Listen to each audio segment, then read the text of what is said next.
for entertainment purposes only. And if you want true legal advice, contact your own lawyer. Todd Cunin here with Denise Dirks. And Denise, we're just going to get right to it. What's new on the front for the college admission scandal? I see here that there is a husband and wife team. Well, team. Oh, I got sports on the brain. You know, football season starts and my brain just goes to mush. But there's a husband and wife that were sentenced, a unique sentence in the sense that the court is going to accommodate them so they can still take care of their daughter. But what's going on with this one here? Well, they pled. There's Yes. some of the parents that pled early. This is a couple who paid $125,000 to get their daughter's exam scores altered so that she can get into college. They each were sentenced to 1 month in prison, and they, as an accommodation to them, they requested that they get to stagger their sentences, much like what Joe and Teresa Giudice did, so that they could still take care of their daughter. This was far less than what was requested by the prosecutors. The prosecutors wanted him to have 8 month sentence and a $40,000 fine. But what the couple actually got was, in addition to the 1 month sentence, they were ordered to pay $45,000 each in fines, perform 250 hours apiece of community service, and will remain on supervised release for 1 year. And it looks like the court is going to accommodate them in their request to stagger their sentences. The father, wanted to serve his sentence in the correctional facility near Otisville, New York, while his wife is requesting to do her time near Dublin, California. So they'll be on opposite sides of the nation. It's an interesting dynamic. When you read about the lifestyles of some of these people, the amount of money that they have and what they're doing, it's staggering. I mean, this is a guy who manages a company in New York. He lives in New York. He and his wife are still together. The wife and the daughter live in Aspen, Colorado. The test was set up to be taken in Hollywood, where she was going to go take the ACT test. That's where she had to go. You talk about where they live and opposite sides of the country. And it's not cheap to live in Aspen, Colorado, or New York for that matter. It's not cheap to have the disposable or the income to pay proctors, $75,000 or $45,000 or whatever they paid them. Yeah, it was $125,000 total. Yeah. And so you look at all of this, it seems to me, if I'm trying to read the tea leaves in what the prosecutors are seeking for the participants. So you had Lori Loughlin. What did she pay? Was it $15,000, $20,000 somewhere along in there? Lori Loughlin was paid. Not Loughlin. Felicity Huffman. $15,000. So Felicity Huffman paid $15,000 and then for her first daughter, and then felt so bad about it, she didn't do anything with her second daughter, pulled the second daughter out of that same track to help get her into a school. So it was just the one, relatively small amount paid, and the prosecutor was even asking for only 30 days, something like that? It was a very low amount. Yeah, she pled right away. Yes. She pretty much, I thought she showed a lot of dignity and grace, quite honestly, given the situation when she clearly knew what she had done wrong. She copped to it right away. Mm-hmm. She wanted to protect her family members, so she just pled. And part of her plea deal is what did actually protect her family members. And remember, the daughter that she sought help with and accommodations for in taking the test, she actually did have some special challenges. Yes. So but it was an impressive mea culpa, in my opinion, for what she did and how she did it, how she showed class and said, look, this was bad. I'm sorry, it was bad. I'm not trying to say I'm better than anybody else. I mean, I was really impressed with how that took a lot of character, I think, to do that. I think that it did. I want to talk about a couple of things. So she only got 14 days. She only got 14 days. Which is important. I think that's a note because she probably will only serve 6 or 7 days. Actually, it's a federal case, so she'll do 85% of it. That's the federal calculations. But still, I mean, you're talking about on 14 days, 85% is 10 or 11, something like that. I was not very good in math in school.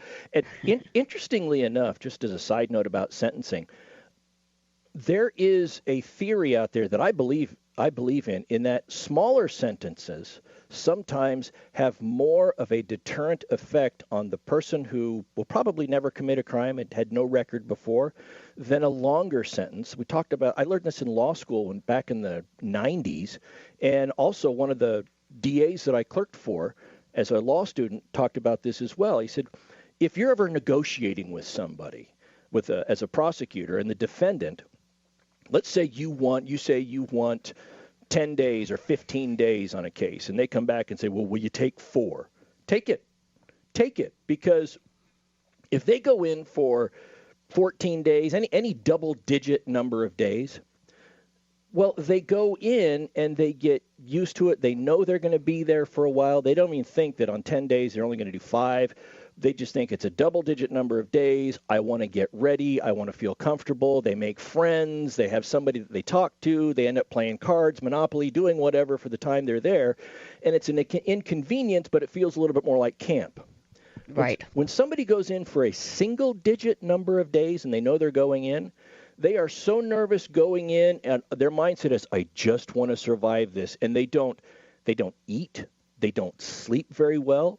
Sometimes they'll probably use the restroom very infrequently, and if they do, well, let's just say that they probably leave constipated, but they don't have to urinate. Everything is backed up, it's held up, and it is a tough single-digit number of days. Jail shock syndrome takes place in the shorter. Oh. And if they have to do that, agree to it, because it's going to have more of a detrimental effect, and the defense attorney thinks they've really gotten this great deal. And look, most defendants will take it and not even think that is an issue, but it's one of those things you go with. Now, she's going in for 14 days. She'll probably make some friends to do stuff. She'll be out in 11, but it's not like this other couple that got 30, and they'll do 25 on 30.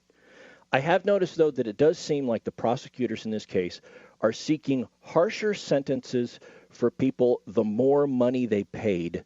Yes. In this. That and more culpability. If they did 2 or 3 different types of fraud or whatever to get their children in, then it seems to be more. And especially if they took and donated to the charity, the alleged charity. Yes. Because if they did that, they're guilty of tax evasion. That's true. Right? That's true. And I think that they're really the prosecutors in this. In my opinion, you have a prosecutor mentality where you just want to get them. Yeah. You just want to get them good. You know what I mean? And sometimes that doesn't work. I think kind of making the sentence fit the crime and the personality is better. If you were the judge, what would you have done? I think would have done exactly what the judge did in this case and in Felicity Huffman's case. I was surprised Felicity Huffman didn't get 15 days. I thought she'd get 15 just because it was $15,000. I don't know. I started thinking like that. Yeah. You know, because I did get into the mentality of the money issue. Well, here's a question that I have. Generally speaking, in the law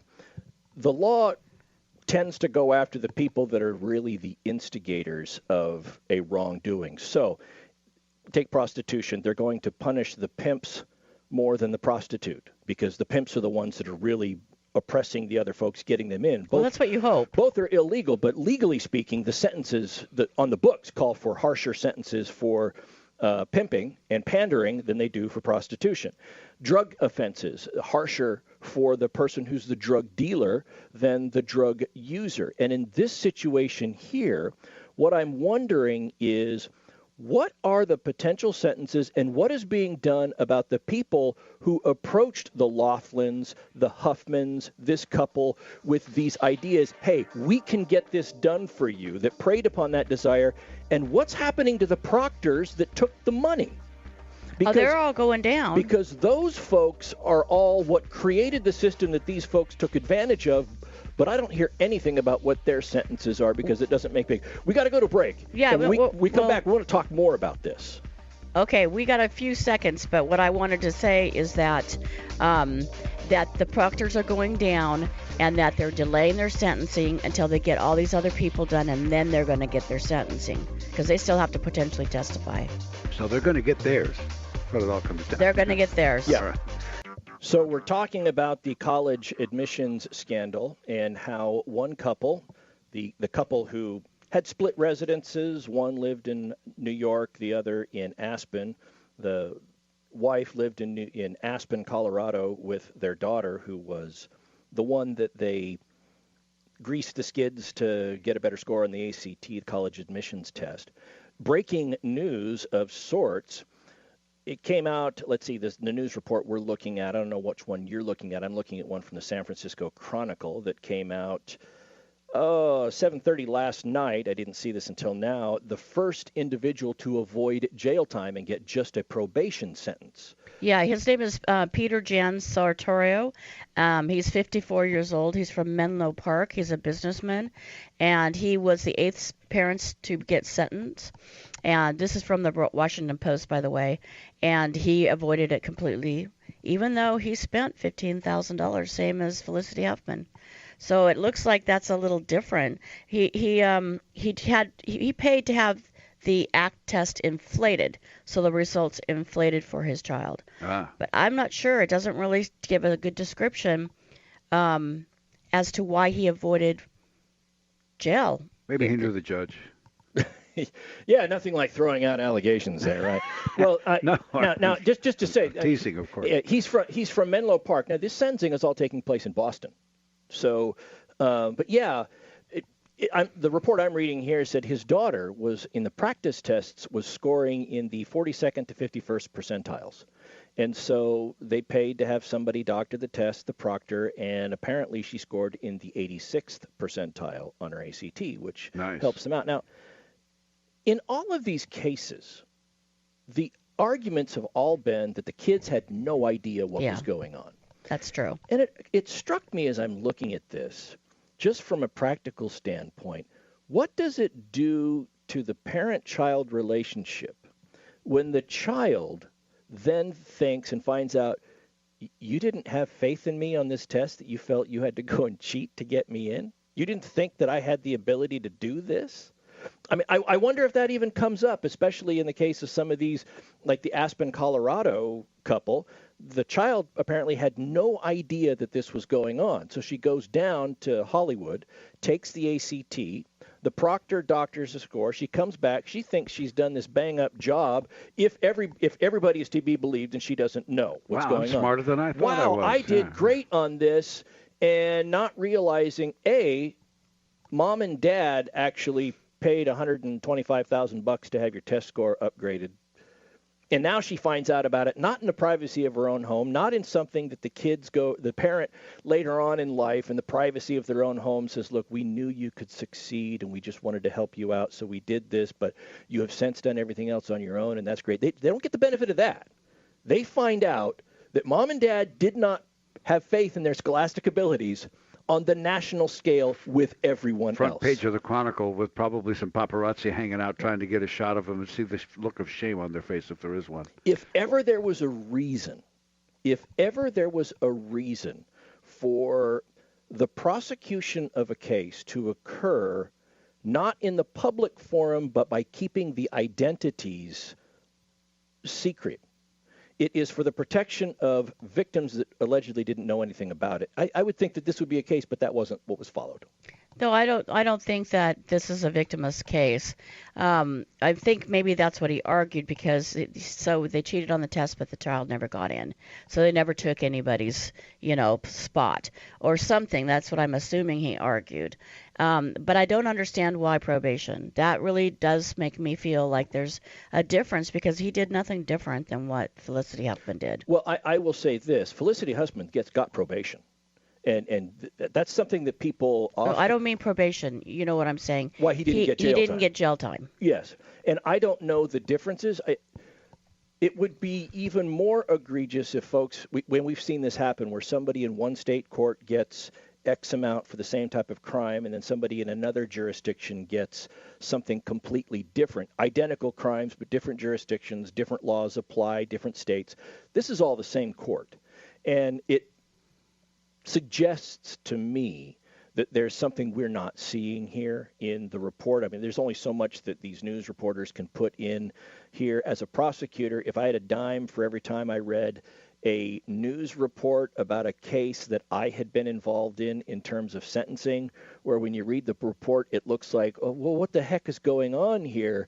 And as a prosecutor, you're sitting there going, there are so many things I can't say about this because you don't deserve to know, but trust me, the punishment fits the crime here. And given the fact that they're all being sentenced by the same judge, I would say in the same court, there's got to be something going on that we don't understand, that we don't know. Was the crime here bribery? Is that what they got convicted of? I mean, what was fraud, and something services. I always forget the beginning.